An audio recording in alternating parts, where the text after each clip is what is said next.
اس bulldozer policy کا مقصد یہ ہے کہ جموں کشمیر کے لوگوں کو ذلیل کرنا. پہلے ہی ان کو الزام دیا کہ بجلی چور ہے, دوسرا الزام اب ان کو مل رہا ہے کہ زمین چور ہے, اسی لیے بلڈوزر چلانا ہے. اسٹگمیٹائز کریں, کبھی بجلی چور بولے, کبھی اوقاف چور بولے, کبھی اب زمین چور بولے. میرے خیال سے کہیں نہ کہیں نیشنل کانفرنس بھی اسی ایکسٹینشن کا حصہ بنی ہے کہ ایک پوری کمیونٹی کو دیوار کے ساتھ لگایا گیا to achieve the political ends. ایک پوری کمیونٹی کو پینالائز کیا گیا. کشمیری جو جنرل اسپیکنگ کمیونٹی ہے ان کو پینالائز کیا گیا تھا اس ریزرویشن لا کے اس کی شکل میں. تو ہمیں یہی توقعات تھی کہ جو نیشنل کانفرنس کا مینیفیسٹو تھا کہ وہ جو ہی اقتدار پر بیٹھیں گے, جو ہی وہ اقتدار میں آئیں گے, وہ اس ریزرویشن کو ریورس کریں گے تاکہ جو کشمیری اسپیکنگ کمیونٹی ہے, جنرل کمیونٹی ہے, ان کو بہتر اپرچونٹی ملے گی.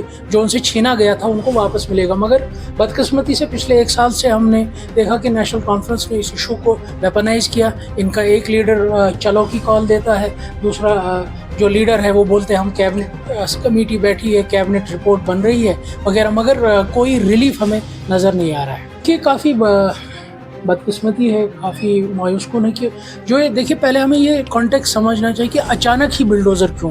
کہ انٹرفیتھ ڈائلاگ جو یہاں کرسچن کمیونٹی نے بلایا تھا, اس کا یہی مقصد تھا کہ ہم آپس میں بیٹھیں, آپس میں بات چیت کریں, ڈائلاگ کریں, تاکہ جو اٹیمپٹ رہا ہے, جو کوشش کی جاتی ہے کہ ایک کمیونٹی کو اگینسٹ دوسری کمیونٹی کھڑا کریں, ان کو آمنے سامنے لائے, ان کوششوں کو ہم ناکام کریں.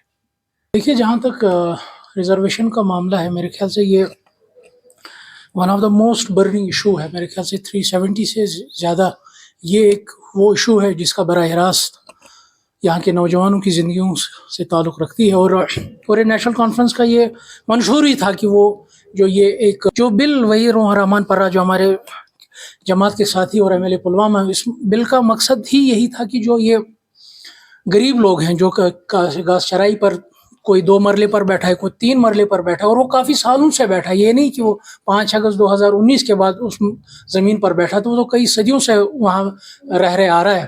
تو اس بل کا یہی مقصد تھا کہ ہم ان کو کوئی لیگل کور دیں, جن پر بلڈوزر کی تلوار لٹک رہی ہے ان کو پھر کچھ ریلیف ملے, ان کو ہم بچا سکے بلڈوزر کی تلوار سے. مگر بدقسمتی سے ہماری پارٹی آؤٹ آف وے گئی. نیشنل کانفرنس کے 2 بندوں کو ہم نے راجیہ سبھا میں بھجوایا, ان کو ووٹ اسی کنڈیشن پر دلوایا تھا کہ ہم نیشنل کانفرنس ہمیں فیسیلیٹیٹ کرے گی یہ بل پاس کروانے میں. بدقسمتی سے بل پاس کروانا کیا, وہ اس کی اجازت بھی نہیں دی گئی کہ وہ ہاؤس میں انٹروڈیوس ہو.